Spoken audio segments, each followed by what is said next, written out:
অন্যদিকে দীঘায় জগন্নাথ মন্দিরের উদ্বোধনের দিন দিলীপ ঘোষের যাওয়াকে কেন্দ্র করে বুধবার রাতে মেদিনীপুর শহর জুড়ে সিপাই বাজারে বিজেপির জেলা পার্টি অফিসে তুমুল বিক্ষোভ। বিজেপি কর্মী সমর্থকদের দিলীপ ঘোষের ছবিতে পরানো হয় জুতোর মালা। বিক্ষোভকারী বিজেপি কর্মীরা পার্টি অফিসের গেটে তালা লাগিয়ে দেয়। এই ঘটনাকে ঘিরে চরম উত্তেজনা তৈরি হয়।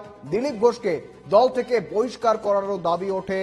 ক্ষুব্ধ বিজেপি নেতা কর্মীরা বলেন, আমরা আজ থেকে দিলীপ ঘোষকে নেতা হিসেবে মানব না।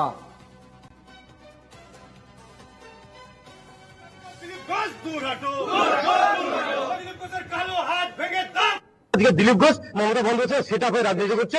আমরা অনেকদিন থেকে বুঝতে পারছিলাম, যেটা রাজ্য নেতৃত্ব সমস্ত সেন্ট্রাল নেতৃত্ব বুঝতে পারার জন্য দিলীপ ঘোষের ডানা ছেটেছে। কিন্তু আজকে পশ্চিমবাংলার জনগণের কাছে একদম পরিষ্কার হয়ে গেছে যে দিলীপ ঘোষ তৃণমূলের সব থেকে বড় দালাল এবং গদ্দার।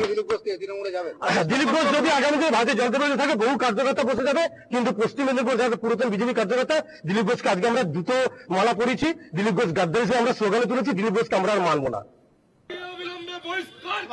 প্রতিনিধি অলোক সাঁতরা। অলোক, দিলীপ ঘোষ জগন্নাথ ধাম উদ্বোধনে অংশগ্রহণ করলেন এবং তারপর থেকে একের পর এক বিজেপির শীর্ষস্থানীয় নেতা সরব হয়েছেন। এবার একেবারে তৃণমূল স্তরীয় নেতারা তারাও সরব দিলীপ ঘোষের বিরুদ্ধে। কি রয়েছে বর্তমান ছবি?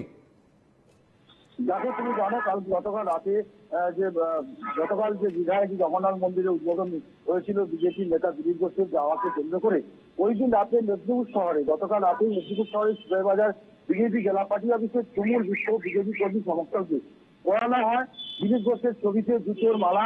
বিক্ষোভকারীরা বিজেপি কর্মীরা পার্টি অফিসে গেটে লাগিয়ে দেয় তালা। এই ঘটনাকে ঘিরে চরম উত্তেজনা তৈরি হয়। স্লোগান ওঠে দিলীপ ঘোষের কালো হাত ভেঙে দাও, স্লোগান ওঠে দিলীপ ঘোষ দূর হাটো, দিলীপ ঘোষকে দল থেকে বহিষ্কার করার দাবি ওঠে। বিক্ষোভকারীরা বিজেপি কর্মীদের দাবি, দিলীপ ঘোষ তৃণমূলের একটি দালাল।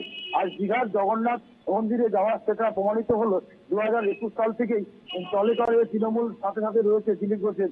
টাকা নিয়ে নিজেদের পছন্দের মতো বিধানসভা প্রার্থী দিয়েছিল, ফলে সেই জেতার সিটগুলো আমাদেরকে হারাতে হয়েছে। জেলা সভাপতি বলা হয়েছে তার ইচ্ছে মতন, যারা ইচ্ছে অযোগ্য অপরাধ। আমরা আজ থেকে এই দিলীপ ঘোষকে নেতা হিসাবে মানছি না। এ বিষয়েও বিজেপি জেলা মুখপাত্র অরূপ দাস বলেন, পার্টি অফিস ধন্যবাদ। আপাতত ধন্যবাদ তোমায়। আমরা আবারও আসবো এই খবরে। আপাতত ধন্যবাদ তোমায়। অন্যদিকে